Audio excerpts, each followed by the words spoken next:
What's up, guys?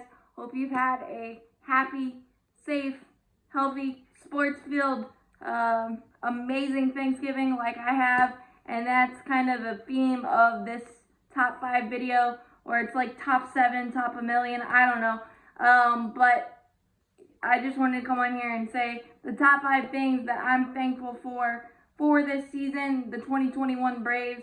First of all, I'm thankful for everybody that supported during the downtimes, during the brown paper bag over the head, during the frustrations, during the will we ever get over 500, the win-loss.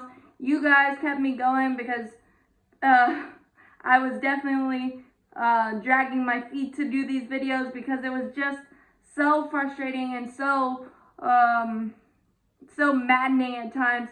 You guys kept me going with your funny comments and your continued support. 5,000 views on a lost video, that kind of thing, kept me going. And boy, did they reward us for the treading water for 2.5 months.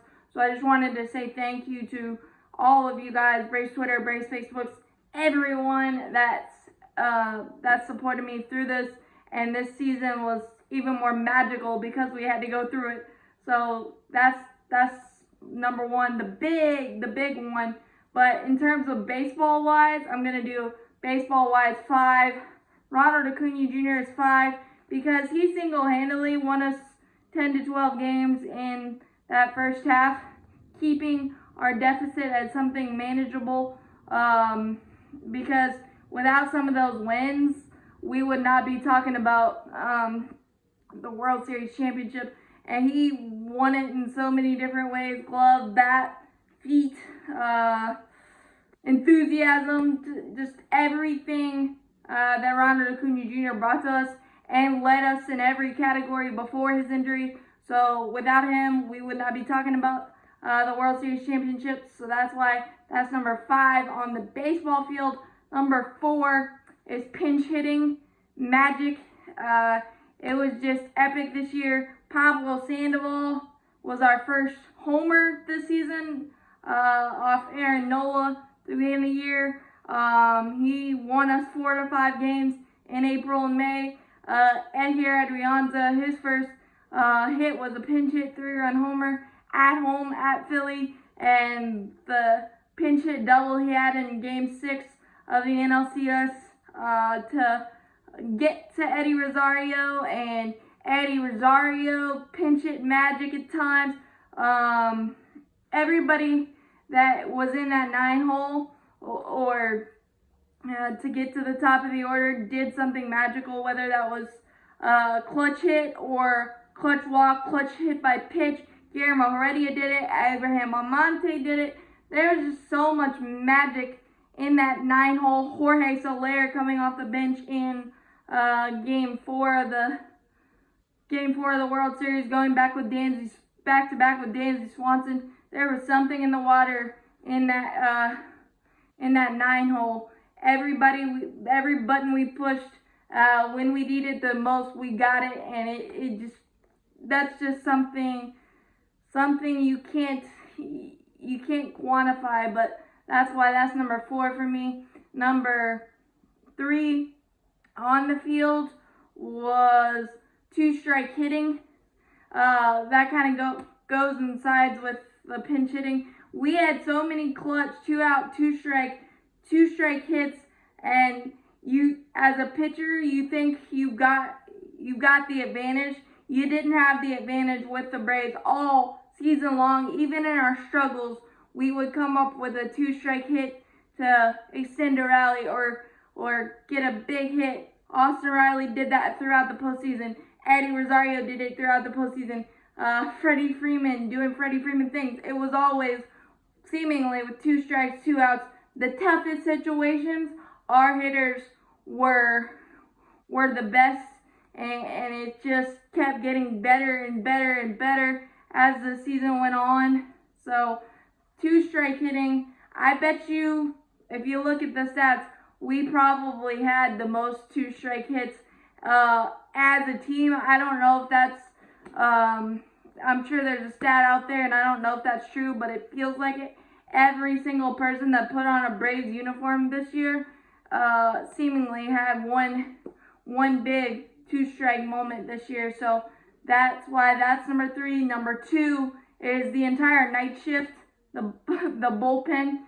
I think you could argue that they could have deserve a postseason MVP trophy. The numbers that everybody put up, and again, everybody in that bullpen, big names, no name, lesser names, lesser contributors throughout the year stood up in the biggest moments. Kyle Wright, Jesse Chavez, AJ Minter, Tyler Matzik, obviously Will Smith. It just so many people. Dylan Lee had a big strikeout. Tucker Davidson. I know it didn't go great for those guys, but they got us some clutch outs when he needed to. Drew Smiley. So that's why that's number 2.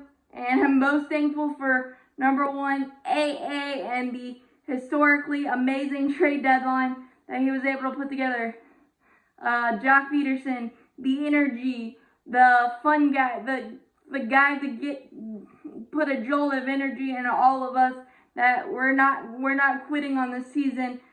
Stephen Vogt, the great clubhouse guy. Then he and Joc Pederson were both that. Jorge Soler, Eddie Rosario, Adam Duvall coming back. Don't let him go again. The RBI leader, the NLCS MVP, the World Series MVP, Richard Rodriguez came in, stabilized the bullpen in August. Yeah, for 3 weeks in August, he was a big time reliever for us. So those 6 moves were the perfect puzzle pieces to get this magical run done, and I don't think we're going to see that ever again in terms of the quality versus the quantity we had to give up. So that's why the trade deadline is the thing that I'm most thankful for, and that's why I'm not really falling off a cliff about the lack of movement from the Braves. He never makes a knee-jerk reaction. He makes a move that he knows is going to be quality for us, and no knee-jerk. So he didn't do that with the trade deadline. He's not going to do it now, even though I really wanted to sign Freddie right now, just so I can stop thinking about it and Braves country can stop thinking about it. But this list was fun to put together. I hope you enjoy. I hope you agree. Put your top 5 in the comments of what top 5 things you're thankful for from the Braves 2021 season. I want to hear from you. Subscribe. It really helps me out a lot. As always, go Braves. Champions forever.